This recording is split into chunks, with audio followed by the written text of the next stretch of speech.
لبيك اللهم لبيك لبيك لا شريك لك لبيك. السلام علیکم ورحمۃ اللہ وبرکاتہ۔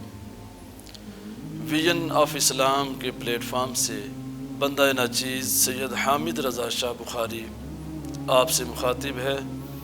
آج کا ہمارا موضوع حج بیت اللہ شریف ہے۔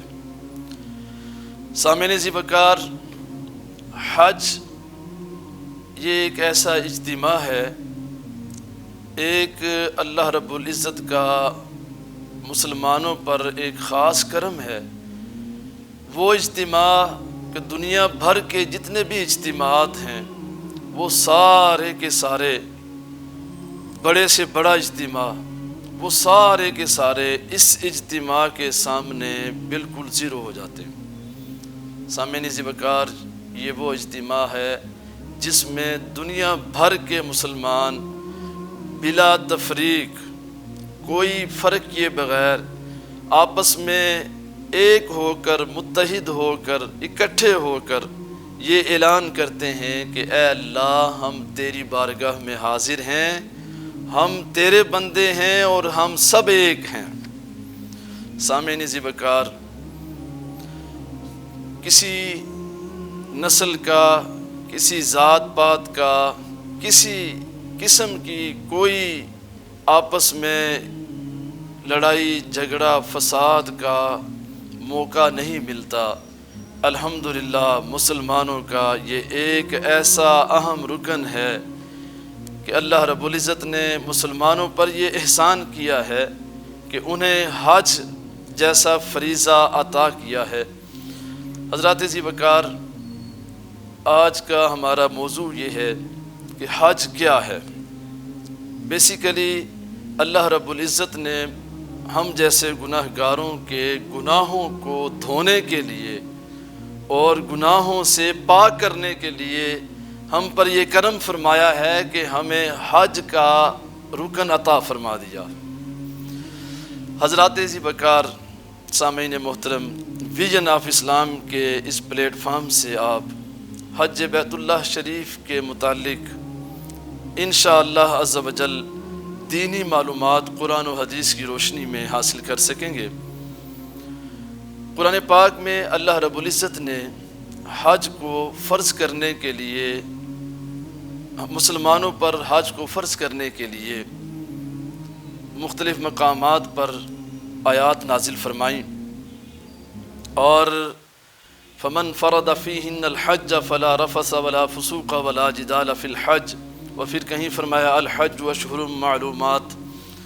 مختلف مقامات پر حج کے فرضیت کی اور حج کے مقام و مرتبہ کی، شان کی اللہ رب العزت نے قرآن پاک میں جگہ جگہ اس کی وضاحت فرمائی ہے۔ میرے آقا صلی اللہ علیہ وسلم کی بارگاہ میں صحابہ نے عرض کی، یا رسول اللہ صلی اللہ علیہ وسلم، حج کیا ہے؟ تو میرے آقا صلی اللہ علیہ وسلم نے فرمایا کہ حج مسلمانوں پر فرض کیا گیا ہے، ایمان والوں پر فرض کیا گیا ہے۔ ایک صحابی نے عرض کی، یا رسول اللہ صلی اللہ علیہ وسلم، ہر سال فرض کیا گیا ہے؟ میرے آقا صلی اللہ علیہ وسلم خاموش رہے۔ پھر دوسری مرتبہ پھر سوال کیا، عرض کی، یا رسول اللہ صلی اللہ علیہ وسلم، ہر سال فرض کیا گیا ہے؟ تو میرے آقا صلی اللہ علیہ وسلم پھر خاموش رہے۔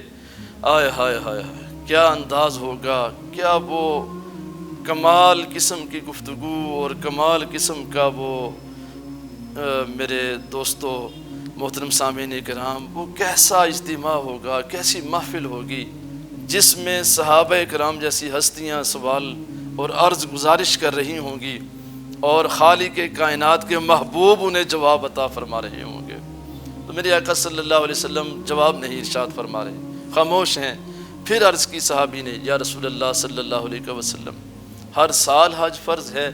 تو میرے آقا صلی اللہ علیہ وسلم نے فرمایا کہ اے میرے صحابی، اللہ رب العزت نے ایمان والوں پر، مسلمانوں پر جو استطاعت رکھتا ہو اس پر زندگی میں ایک مرتبہ حج فرض فرمایا ہے۔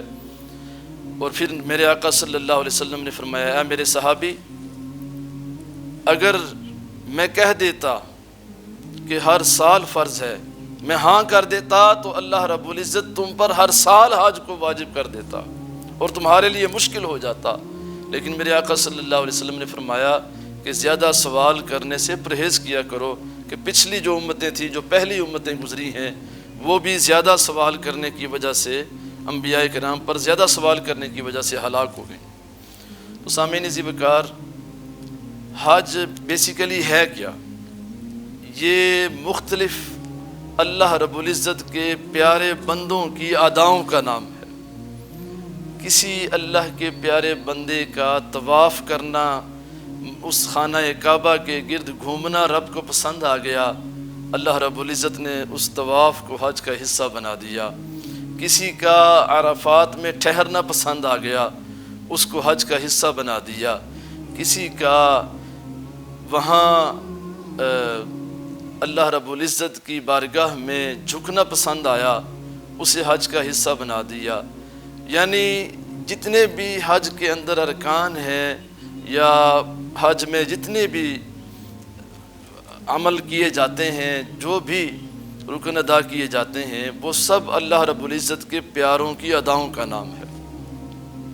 صفا اور مروہ کے درمیان حضرت سیدتنا ہاجرہ رضی اللہ تعالی عنہا دوڑیں تو اللہ رب العزت کو یہ ادا بھی پسند آ گئی، اللہ رب العزت نے اسے بھی حج کا حصہ بنا دیا۔ سامعین عزیز وقار، اللہ کے پیارے بندوں کی اداؤں کا نام حج ہے۔ حج ایک مرتبہ فرض ہے، یاد رکھیے اس کا اجر کیا ہے؟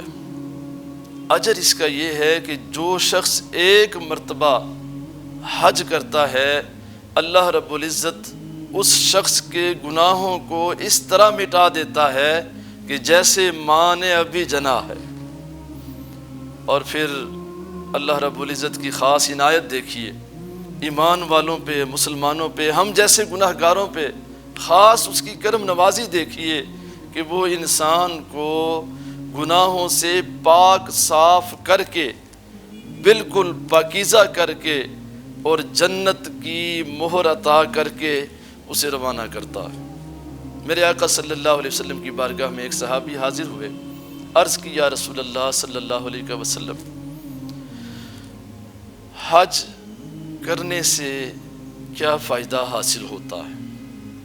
میرے آقا صلی اللہ علیہ وسلم نے فرمایا، اے میرے صحابی، جو شخص حج کرتا ہے اللہ رب العزت اس کے پچھلے سارے گناہ معاف فرما دیتا ہے، لیکن اس میں کچھ شرائط بھی حضور علیہ الصلوۃ والسلام نے بیان فرمائی ہیں۔ حضرت سیدنا ابو ہریرہ رضی اللہ تعالی عنہ فرماتے ہیں، نبی کریم صلی اللہ علیہ وسلم کی بارگاہ میں عرض گزار ہوتے ہیں، یا رسول اللہ صلی اللہ علیہ وسلم، کون سا عمل زیادہ افضل ہے؟ میرے آقا صلی اللہ علیہ وسلم فرماتے ہیں کہ اللہ رب العزت پر اور نبی کریم صلی اللہ علیہ وسلم پر ایمان لانا سب سے زیادہ افضل ہے۔ پھر عرض کرتے ہیں، یا رسول اللہ صلی اللہ علیہ وسلم، اس کے بعد کون سا عمل زیادہ افضل ہے؟ تو میرے آقا کریم علیہ الصلوۃ والسلام فرماتے ہیں کہ جہاد کرنا سب سے افضل ہے اللہ کی راہ میں۔ تو تیسری بات پھر عرض کرتے ہیں صحابی، یا رسول اللہ صلی اللہ علیہ وسلم، اس کے بعد کون سا عمل سب سے زیادہ افضل ہے؟ تو میرے آقا صلی اللہ علیہ وسلم نے فرمایا، حج کرنا، اللہ کی راہ میں حج کرنا اللہ کی رضا کے لیے، یہ سب سے زیادہ اس کے بعد افضل کام ہے، افضل عمل ہے۔ یاد رکھیے، یہ آج کا موضوع ویژن آف اسلام کے تعاون سے آپ تک پہنچایا جا رہا ہے۔ آپ سے گزارش ہے کہ آپ ویژن آف اسلام کے پلیٹ فارم سے جڑے رہیے تاکہ آپ کو اسی طرح کے معلوماتی پروگرام آپ کو پھر دوبارہ بھی میسر آ سکیں۔ اللہ رب العزت آپ کا حامی و ناصر ہو۔ وما علینا الا البلاغ۔